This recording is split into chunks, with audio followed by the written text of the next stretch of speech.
Maegor Targaryen, the reign of the cruel king. Maegor Targaryen, also known as Maegor the Cruel, is one of the most infamous figures in the history of the Targaryen dynasty. His reign as king of Westeros is remembered for its brutality, bloodshed, and the iron-fisted rule that left a lasting mark on the Seven Kingdoms. To understand Maegor's story, one must delve into the complex web of his lineage, ambition, and the turbulent times in which he lived. Maegor was born in 25 AC, after conquest, to King Aegon I Targaryen, the Conqueror, and his sister-wife Queen Visenya Targaryen. From a young age, Maegor displayed a fierce temperament and a desire for power. Unlike his half-brother, Aenys I, who was more mild-mannered and diplomatic, Maegor was a warrior at heart, inheriting the martial prowess and fiery disposition of his mother, Visenya. As a prince, Maegor was given the Valyrian steel sword Blackfyre, a symbol of Targaryen kingship, further fueling his ambitions. Despite being the second son, Maegor believed he was more suited to rule than his brother Aenys. This belief would drive much of his actions in the years to come. Upon Aegon I's death in 37 AC, Aenys I ascended to the throne. Aenys's reign was marked by instability and rebellion, as many lords saw him as weak and indecisive. Maegor, on the other hand, continued to build his reputation as a formidable warrior. His marriage to Ceryse Hightower, a union orchestrated by his mother to secure powerful alliances, was marred by his inability to produce an heir, leading to further dissatisfaction. Frustrated by his brother's failures and his own lack of a clear path to power, Maegor took matters into his own hands.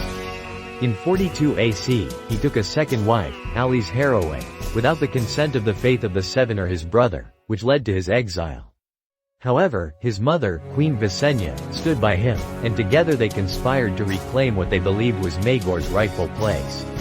The Faith Militant uprising, a rebellion led by the Faith of the Seven against Targaryen rule, provided Maegor with an opportunity.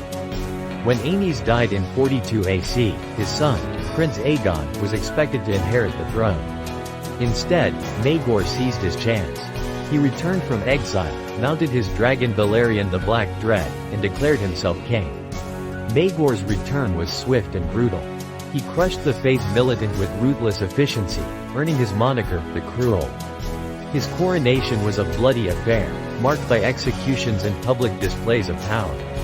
Maegor's rule began with an iron fist, and he wasted no time in consolidating his control over the realm. To solidify his reign, Maegor formed the Black Council, a group of loyal advisors who shared his vision of absolute rule. This council included some of the most ruthless and cunning individuals in Westeros, ensuring that Maegor's authority was unchallenged. One of Maegor's most lasting legacies was the completion of the Red Keep in King's Landing. Designed to be an impregnable fortress, the Red Keep was a symbol of Maegor's power and paranoia. He employed thousands of laborers and craftsmen, many of whom were executed upon its completion to keep its secrets safe. The Red Keep's hidden passages and deadly traps would become legendary. Maegor's reign was characterized by his relentless pursuit of absolute control and the elimination of any who opposed him. His brutality knew no bounds. He executed traitors and rivals without hesitation, often in gruesome public spectacles. Maegor's wives, too, were not spared from his cruelty. After the death of his first wife, Ceryse, he took multiple wives, including Tyanna of the Tower, a notorious sorceress who aided him in rooting out dissent. One of the most infamous events of Maegor's reign was the trial of the Seven in 48 AC. When a challenge to his rule emerged from the Faith Militant, Maegor agreed to a trial by combat involving 7 champions on each side. Maegor himself participated, displaying his formidable combat skills and ruthlessness by personally slaying several opponents. His victory, however, only served to deepen the fear and hatred many held for him.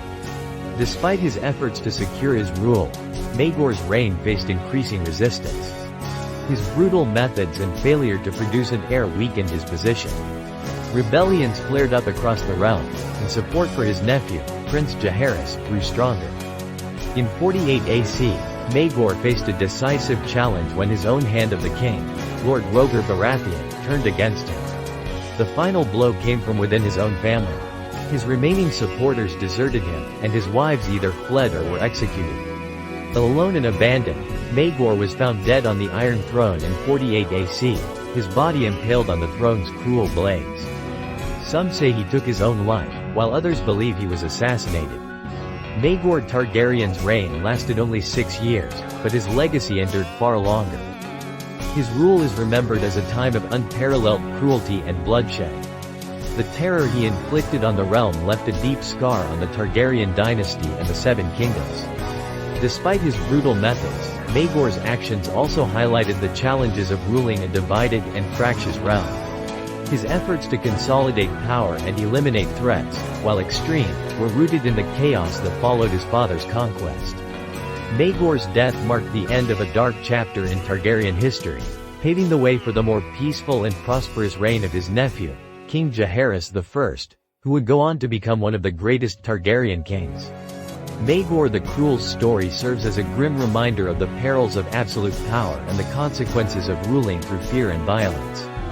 His reign is a testament to the complexities of leadership and the delicate balance required to maintain control over a vast and diverse kingdom.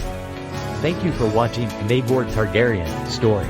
If you enjoyed this video, please like, comment, and subscribe for more epic tales from the world of Westeros. Stay tuned as we continue to explore the history of the Targaryens.